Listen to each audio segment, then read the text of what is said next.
Yadovon Ohalecha Yaakov Mishkanotecha Yisrael Matov Ohalecha Yaakov Ohalecha Yaakov Matovu Mishkenotecha Yisrael, Mishkenotecha Yisrael, Ma tovu Ohalecha Yaakov, Mishkenotecha Yisrael, Ma tovu Ohalecha Yaakov, Mishkenotecha Yisrael. Good morning, Boker Tov, Boker Or, the morning of light. Here we are, another day, another connection, another opportunity to learn a little bit on Wednesday, little wisdom. I was thinking last night about what to talk about, given the portion. Should it be something that's going on in the world? Should it be something that's going on in our backyards, in our homes, whatever? And I was just searching for what might be the teaching for today. So you never really know what you're going to feel like teaching. You never really know what you're going to feel like talking about. And sometimes you start talking and you think you have some direction and all of a sudden you're somewhere else. Which all of it is good, because all of it is just about the connection that we have with one another, and it doesn't need to be perfect, it just needs to be. So while I was looking through some notes on this week's Torah reading, I stumbled upon some words I wrote, I'm going to say 11-ish years ago. And I've shared the teaching before, and maybe not last year, maybe not the year before, but we've had this conversation. But sometimes there's something to be said about a teaching that we rehear, or maybe we relearn it. But something to be said about the idea that you, I, Rabbi Jay, anybody, the doorman, could say the same thing to you, or you could say the same thing, the exact same thing with the exact same words. And depending on where you are in your own mental, spiritual, physical space, it's interpreted differently. Like sometimes you need to read something more than once or hear something more than once before you can truly understand its meaning without even considering your spiritual, emotional, physical place and space. Add those into the mix. Maybe we need to hear things 5 to 10 times before we truly can understand it in the way that we need to in the moment. So this week's parsha, this week's portion is Balak. And so I'll share with you a story and then we'll get where we're going. There's a story of 2 dogs. Both at separate times walk into the same room. One came out wagging his tail, and the other came out growling. A woman watching this goes into the room to see what could possibly make one dog happy and one dog so mad. To her surprise, she finds the room filled with mirrors. The happy dog found 1,000 dogs looking back at them, while the angry dog only saw angry dogs growling back at him. What are we seeing in the world around us? What are you seeing in the world around you? Is it a reflection of who you are? In this week's Parsha, Balak, the king of Moab, sends Balaam, a supposed prophet, to go and curse the Israelites, as he has become alarmed and frightened that they were a potential threat to his Moabites. For they, the Israelites, just had defeated the Amorites. So we've all, this is the famous reference here, forever. We've all watched cartoons. We've all watched old-time TV. Maybe this was the show when you were young. I certainly was watching the reruns of it. But we've all heard of Mr. Ed, right? A horse is a horse, of course, of course. The talking horse, Mr. Ed. And for those younger and for those just who are movie or Disney watchers, Shrek also has a talking donkey. And this week, we can add Balaam's talking ass to that group. So now we have Mr. Ed, we have Shrek's donkey, and we have also Balaam's donkey. So Balaam set out on his quest to curse the Israelite people as ordered by Balak. And on the way, his donkey, or as Torah refers to donkeys as a she-ass. Why couldn't it be a he-ass or just an ass in general? I don't know. Keeps stopping and keeps acting with this erratic behavior rather than just walking. Balaam's response to this behavior was to beat the donkey. But, as it says, as tradition says, the erratic behavior was a result of the donkey seeing a malach, an angel, a messenger from God, that only the donkey could see. Balaam is not understanding. Doesn't get it. If you don't see it, how could you get it, right?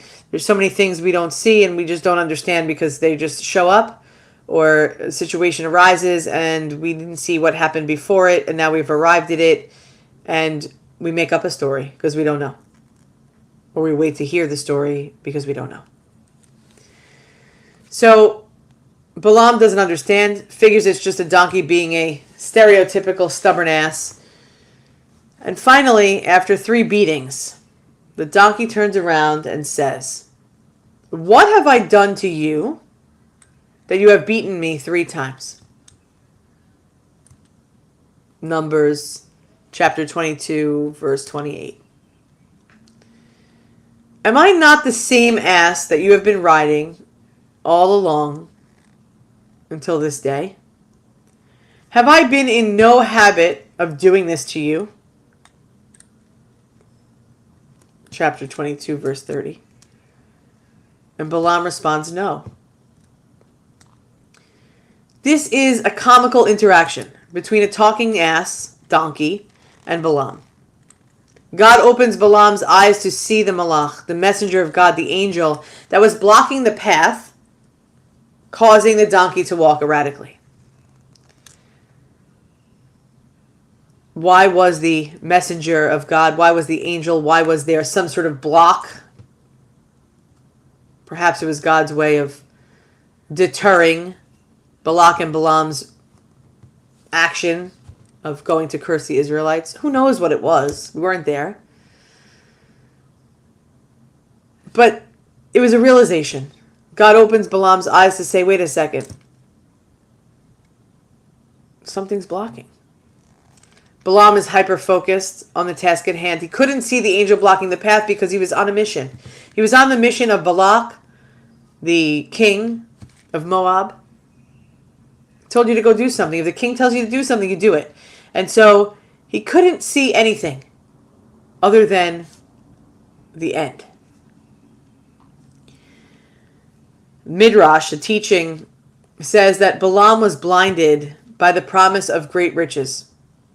Once he cast the curse on the Israelites, just as Balak had ordered, he was only focusing on that which was the goal, on that which was the prize, that he couldn't see anything else in his path. It's interesting to say that there are some people in this world that think the same. There are some people in this world that lose sight of everything along the way. They miss it. They don't even see it happening because they only care about what happens in the end.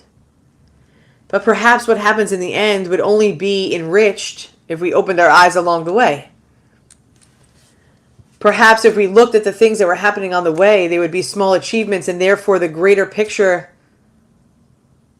would either be greater or it would just be that you reached a goal because you had the open eyes to see as you went along how far you've come, what you didn't miss. So this donkey's loyal, stubborn, distinctive brain made a believer out of Balaam. Like, hey, wait a second. I'm not just an ass. I've been your donkey that's been leading you all this time. Look at me. Trust me. I will open your eyes. This story demonstrates God's fulfillment to the covenant, to the agreement to the Israelites, to make them a numerous people in their own land. Hey, wait a minute. Stop there. Don't go to the Israelites. Don't ruin it for them or for yourself. How does this happen? God made sure that Balaam was never able to curse the Israelites. Rather, he uttered a word of blessing. Ma tovu ohalecha Yaakov, mishkenotecha Yisrael. How good are your tents, Jacob, your dwelling places, Israel. According to Jewish law, their tents were arranged together in close proximity, displaying this communal solidarity. That these are the tents. These are where the people are together in community, showing up in a place.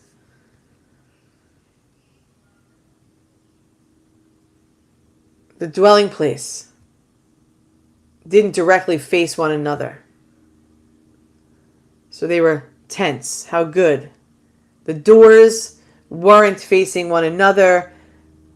Rather, they had their own placement, but they were all together. This way showing that every individual tent came with its own integrity, its own individuality, its own framework, which was the greater community, was because there were pieces. Each piece coming together for the communal effort. To say, these are the Jewish people, these are the tents of meeting, these are their places. They have their own place in their bigger community. So what do we learn from it? How do we assure ourselves that our blinders aren't on? Are we walking around like the Balaams of the world? That we're not seeing anything like the horses that you see in New York City? There's a whole story about that. You know, the people that don't want animal abuse, etc. by Central Park. But we've seen them anywhere. It doesn't even have to be there. But the blinders that are on the horse so that they can only see what it is. And yes, sometimes it is for their protection, so they're not spooked by something. But do we walk around like that? Do we walk around so pinhole focused on life that we forget about ourselves and those around us? What messages from God are we not hearing? What about the messages of others that are trying to help us or maybe guide us or maybe just leading by great example that we should maybe listen in, watch out for? When we look at a glass, I'll leave you with this. When we look at a glass, let it be a window, not a mirror. When we look at a glass, let it be a window, not a mirror. Unless if you're Ellis and you stand in front of the mirror, he thinks he's so hysterical. He is. But if we can look in the mirror and come out like the dog that looked in the mirror and was so happy wagging its tail, that's one thing. But let's look at glass as windows. To see the needs of others, to look beyond ourselves, to the needs and the cares of the families and the friends in our community, to the world. As we open our eyes to see the people we pass every day as if they weren't even there. Let us see our reflection as the happy dog in the glass, in the mirrors of the world. Let us open our eyes. Let's remove the blinders. Life is not perfect, and we know it. Life is not easy, and we know it. I had a conversation at 6 a.m., 6:10, I think. I don't even know what time it was. With an old student who has become a dear friend. And she said, this is a weird thing to say, but not only as my friend, as my rabbi, I'll just say it. She said, isn't it weird that you hit a point in life and you're just looking for things to be easier versus better? And my response was, it makes perfect sense. Because if you ask for better, a better life, a better day, a better experience, it doesn't happen without struggle and without work and without extra effort. However, if you pray for things to be easier or you work towards lessening something so that you can have some air to breathe, things can become easier, or we hope for that ease. And with that comes a better day, a better life, a better experience. So let's not think that we need what's better, we need what's easier. Let us find a way to just look through the window and take what we get. To say, I don't want something to be better. I want something to be easier. Because in the easier days come, it automatically comes with better. We don't want extra work. We want easier for better. We are one human family, one heart of abundant love. We love you. It's good to be with all of you. Bonnie and Eileen, Linda, Rabbi Jay, Emma Sam, he writes your whole name out. What a weirdo. Goldie and Hazel, Paula, Andrea, Lita, Amy, Elisa, all of you that haven't signed in, let us know you're here.